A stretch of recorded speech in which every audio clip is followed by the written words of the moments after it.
Okay, what I have here is some very generic 3D terrain, and I'll explain in a minute what my intentions are, but this is the first time experience for me.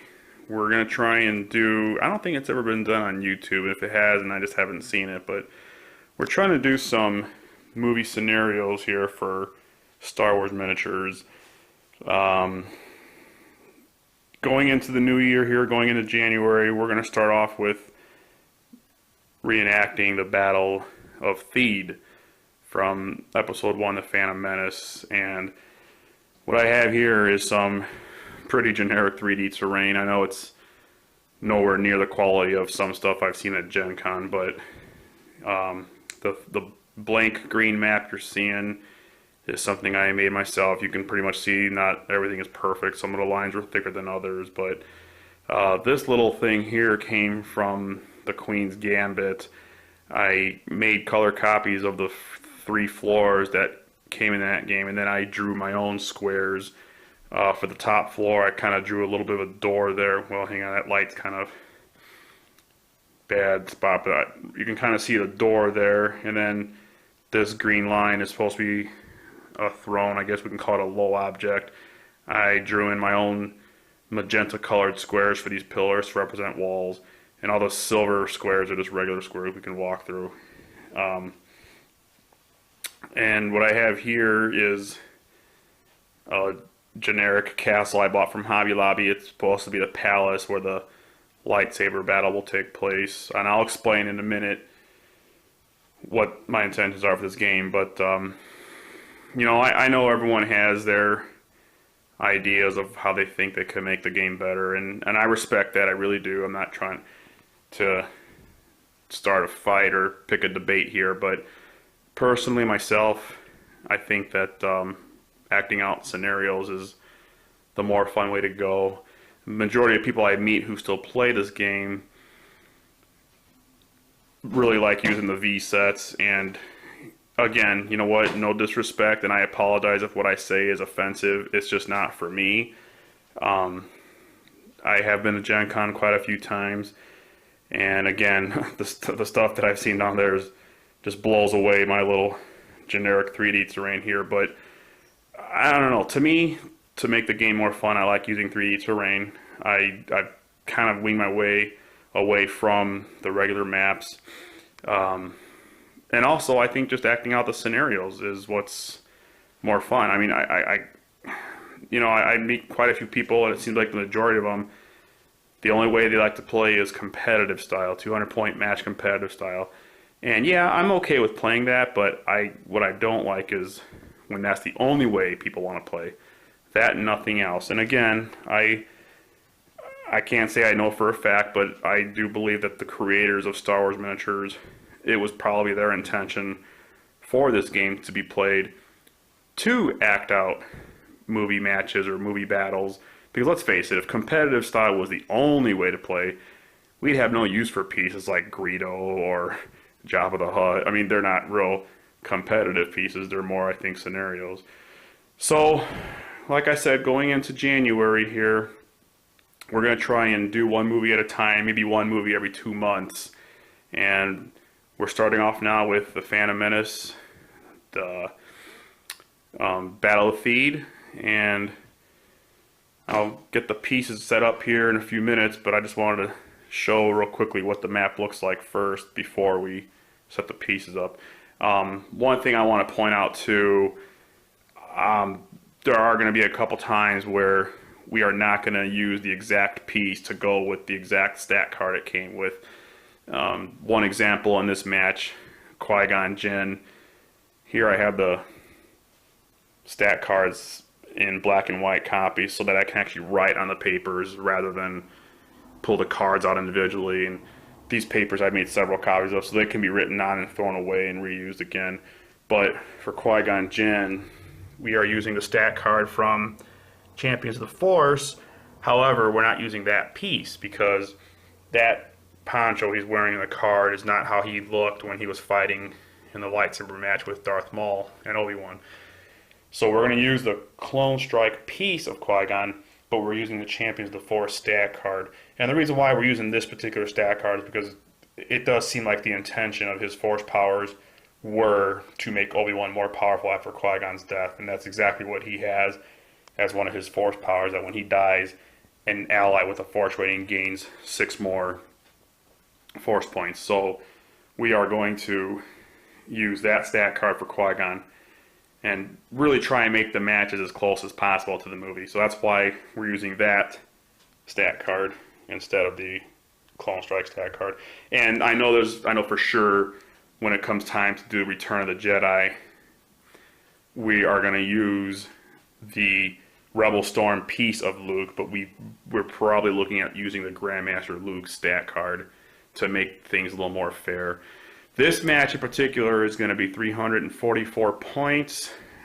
We try to make each side as equal as possible, and we're not even going to call it a Republic versus Separatist match. We are calling this a Trade Federation versus Naboo. I apologize for all the rambling. I know I've talked for like the last 6 minutes. I just wanted to make sure that I explain everything before I do set the pieces up. But like I said, and I'm sure I'm not alone on this one, it kind of irks me that they made Darth Maul a Separatist piece in this game, because the word Separatist was not even mentioned in the movie, The Phantom Menace. I would much have preferred that they made his faction Sith, but it is what it is. So yeah, for this match, like I stated, we're calling it a Trade Federation versus Naboo. So it's not going to be Republic versus Separatist like the game calls it.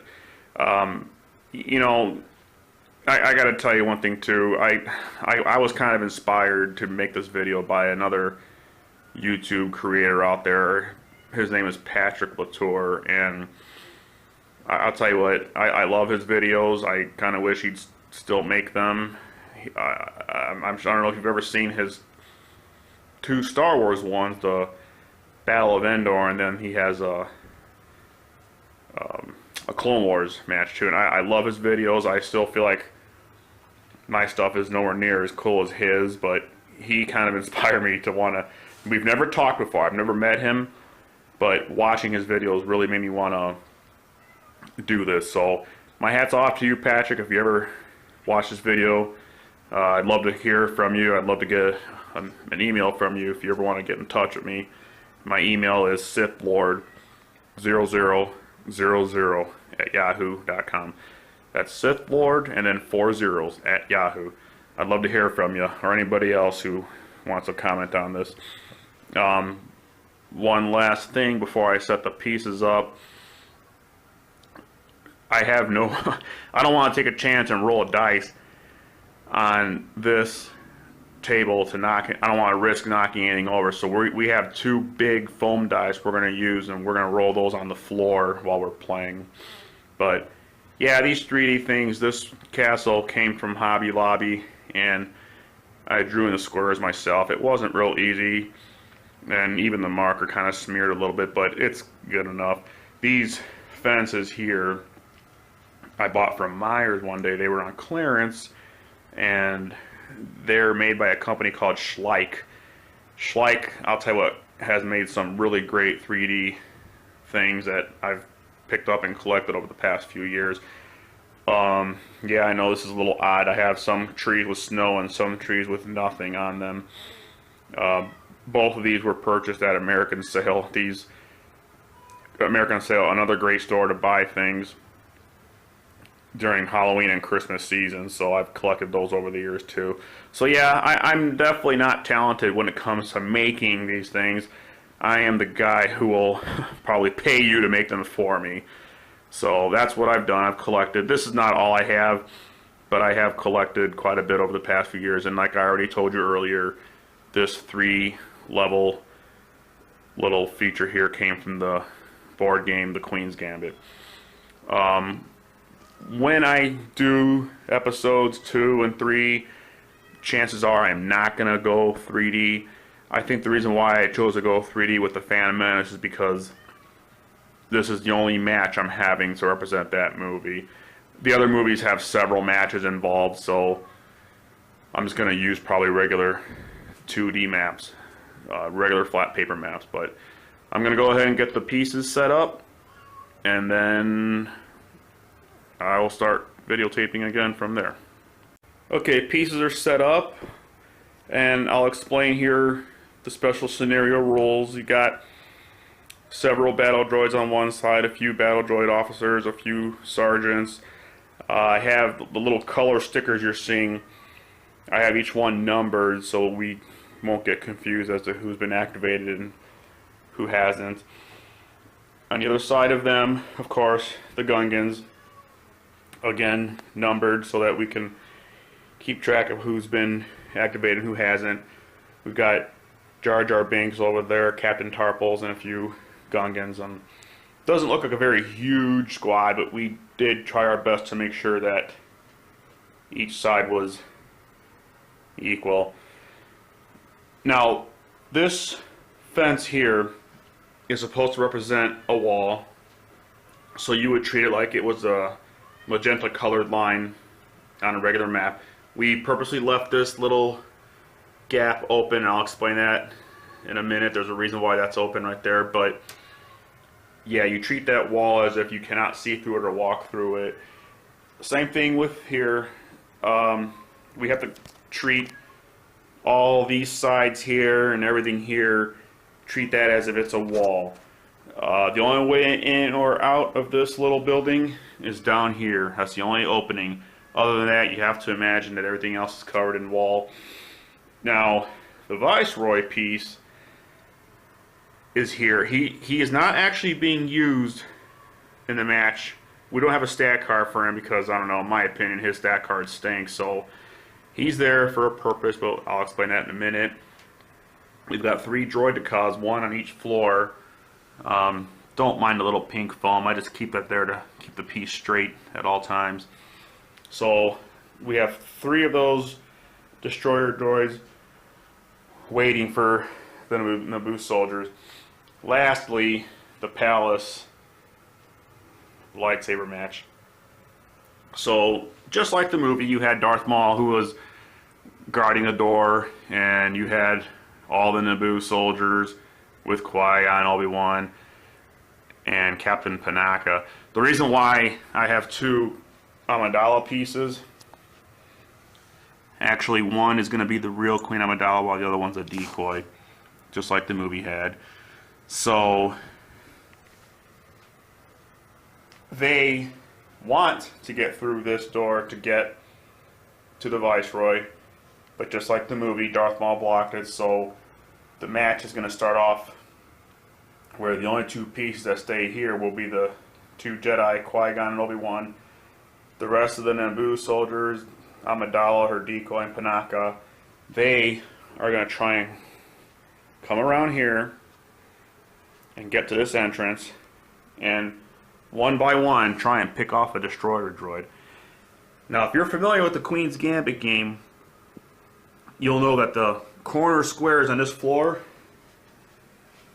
it's probably hard to see on camera, but it'll actually say that square will lead you to the 2nd floor. So when you end your turn in that square, you'll start up here on the 2nd floor and having another destroyer droid waiting for you. And same thing, this corner square will say go to 3rd level, pop up in the 3rd level. Now, these destroyer droids are a little bit harder to destroy since all the Naboo soldiers only do 10 damage. So to make it a little more fair, a little more even, we create a special rule where if you can just get past the destroyer droids, and all you have to do is end your turn adjacent to the Viceroy. You don't necessarily have to destroy these droids. If you can just end your turn adjacent to the Viceroy, then this little section of the match is victorious for the Naboo. Once he is touched by any opponent's piece, these 3 become deactivated, whether they have hit points or not. One more rule before we start playing. Each of these 3 battles will be separate. None of these pieces are allowed to interfere with another battle until one battle is completely done. What I mean by that is, let's pretend Darth Maul is dead and Qui-Gon is dead, and there's nothing left here standing but Obi-Wan.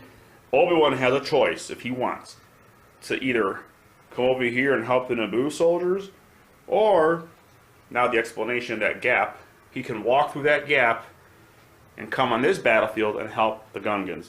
But he is not allowed to join either battle until he's done with his own battle. Same thing here. Let's say the battle droids are victorious and all the Gungans are dead. The battle droid can now leave this field, go through that opening, and he has a choice to join either one of these matches he wants to. So that's a scenario we're going to try. Again, I apologize for all the rambling. I know I've talked here for like almost 15 minutes, but I promise when I do my other videos, there will not be this much rambling prior to gaming. I just want to explain a lot of things now so I don't have to explain it later on. But we're going to go ahead and get started here with our first initiative roll. Oh, and by the way, these are the dice. There's going to be a purple one joining here in a few minutes, but these are the dice. We're just going to roll on the floor here against the wall so we don't have to roll anything on the table and knock anything down. So, hope you enjoy it. Again, I apologize for the rambling, and we're going to start gaming right now. Okay, one round is complete. Not much happened.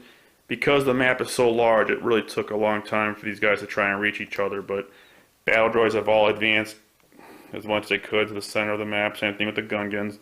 The Gungans were pretty careful about staying adjacent to their shielded allies so that they can stay protected. Battle droids got a little bit careless. They ended their turn. Some of them ended their turns adjacent to each other, and that's not going to be good news for them if they happen to get nailed by one of the Gungans here. So, not much happened first round here. The destroyer droids stayed where they were, and the Naboo soldiers are slowly making their way to the entrance, but again, because the map is so big, it might take another round or two for them to actually start doing battle on the inside there.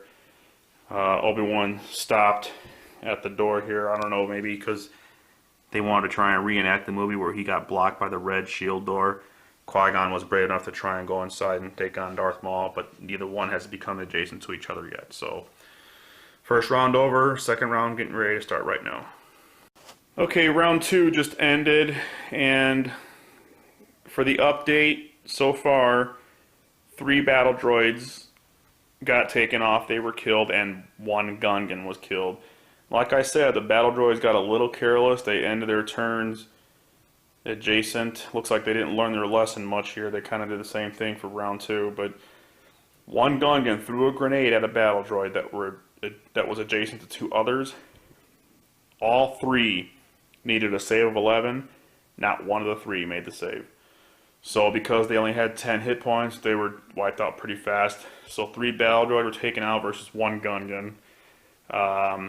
The battle droids are starting to advance here on the Gungans. They're trying to get adjacent so that the shield is no longer going to be helpful to the Gungans. So next round, I have a feeling we're going to have a lot more casualties than we did in round number 1.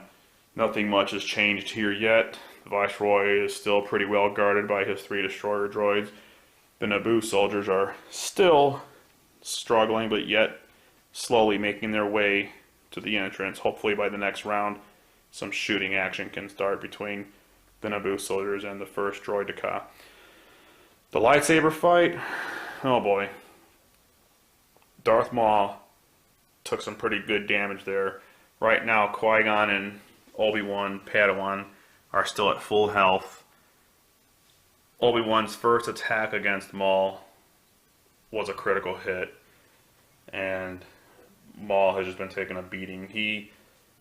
Maul was the braver of the 3, and he actually moved to sacrifice his triple attack ability, and he made a single attack against Qui-Gon, but it was blocked. So it's not looking too great for Maul, but we'll see what round 3 has to say for that battle right there. Alright, round 3 just ended, and it is not looking good at all for the Trade Federation. Quite a few battle droids just got wiped out. I think we counted about 11 of them were taken out versus, what, maybe 3 or 4 Gungans. that Gungan on the Kadu was really close to dying, but dice roll just hasn't not been on the luck of the Trade Federation here. But this part of the battle is getting a little bit more empty for the battle droids. Doesn't look like they're going to prevail. Coming over here, still not much activity. The droid Dakar on the first floor finally took a few steps forward as he's starting to sniff some activity coming outside. The Naboo soldiers are finally within a reasonable distance of the entrance. So I'm thinking round 4, which will start here, there's going to be some shootouts going on between. The shocking news here, I swear it's been Twilight Zone for today. Darth Maul is gone. He made a mistake. His first move, he should have just stayed where he was at. Instead, he decided to move and he sacrificed his triple attack, and he paid for it dearly, especially when Obi-Wan hit that critical right off the bat. So, unlike the movie, Qui-gon lives. Darth Maul did some pretty good damage to him, though, before he went down. Darth Maul did 90 damage to Qui-gon, so Qui-gon's down to 20 hit points. Obi-Wan is still doing really well. But now that this battle is over, these two have a choice. If they want to join and help out the Naboo soldiers with these destroyer droids, or if they want to enter through that gap and get on the battlefield and help out the Gungans take out the battle droids. But I don't think the Gungans need much help. They're doing pretty doggone good on their own. So, or if they want, they can split up. One can go help the Gungans and one can go help the Naboo soldiers. But right now, it's looking pretty darn good for the Naboo. Okay, so concludes round 4. Yeah, it's looking more and more scarce on this battlefield for the battle droids. They're just having a super tough time.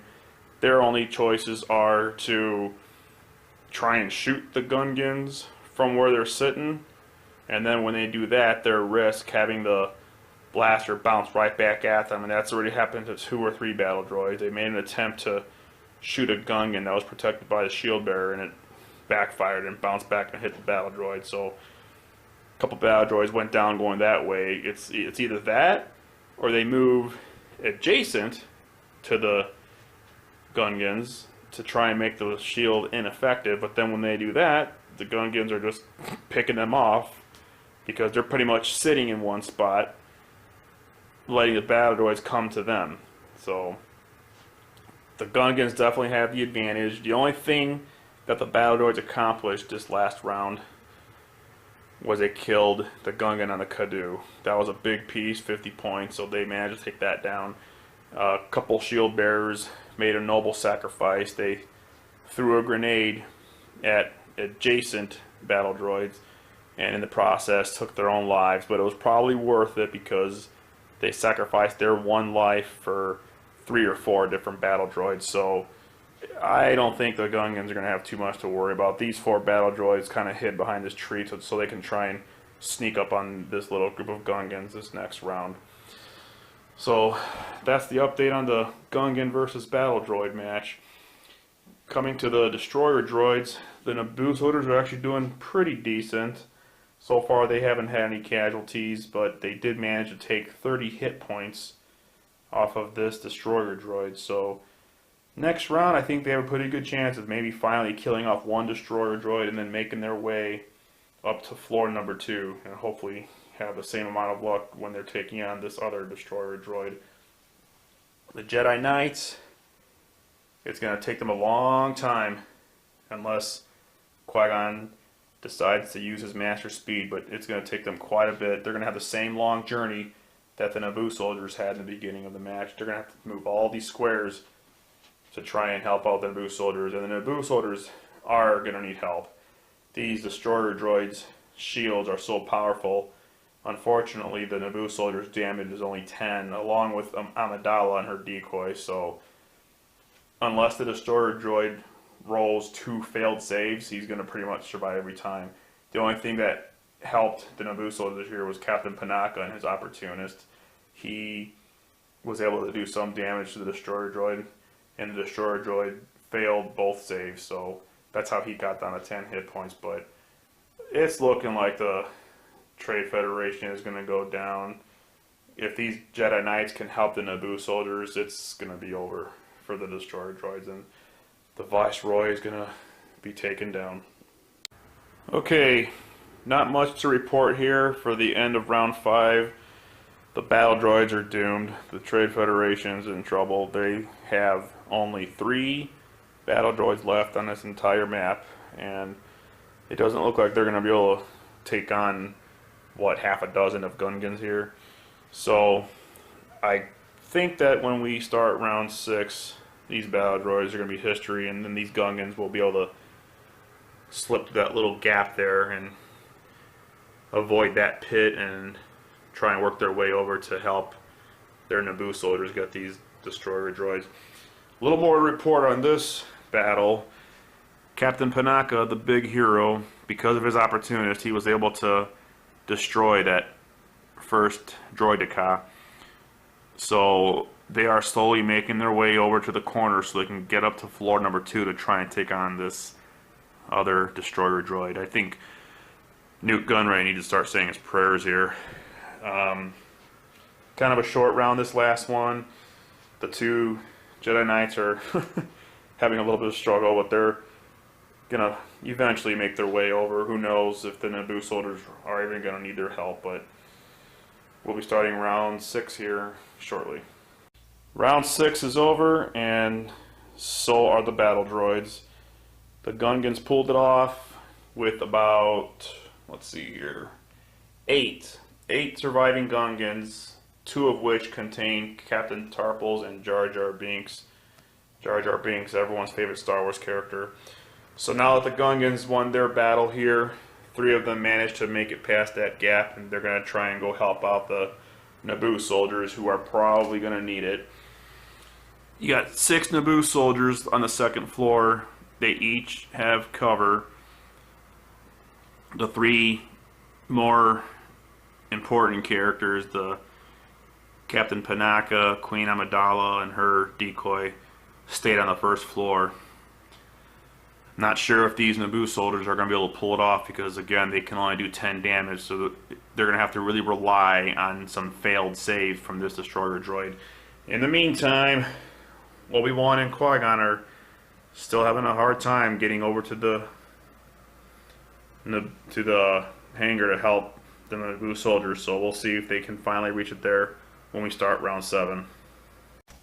Okay, the rounds are getting shorter as we just concluded with round 7.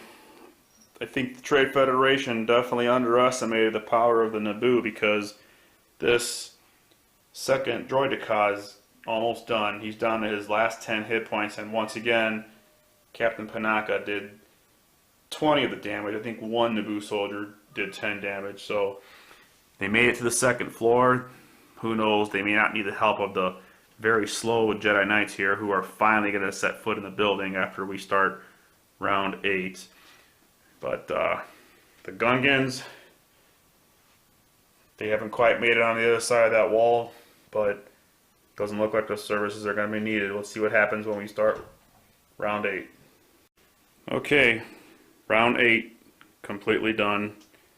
This battlefield that once held the mighty Gungans and battle droids is completely deserted. The Gungans pretty much made a scrapyard out of the battle droids, so they are now on their way to try to help the Naboo soldiers, which I'm not too sure are going to even need much help. But so you got the Gungans trying to make their way over to the entrance. You got a few that are really close to the door. Qui-gon and Obi-Wan finally made it inside. Who knows, maybe they stopped for a beer or something on their way in. Second floor, you've got Panaka, Queen Amidala on her decoy. Third level, you've got 4 Naboo soldiers left. This one destroyer droid is Newt Gunray's only hope to avoid being arrested.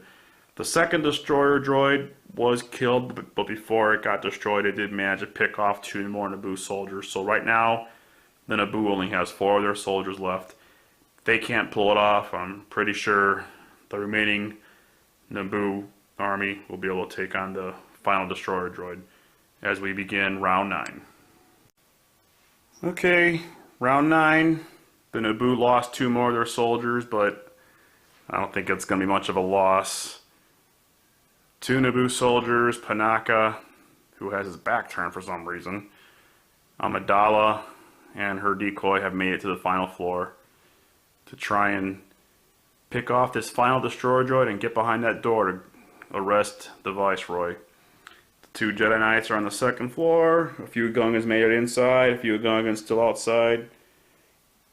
Pretty short round. I have a feeling this next round may conclude the match, but we'll see. Okay, this thing is going the distance.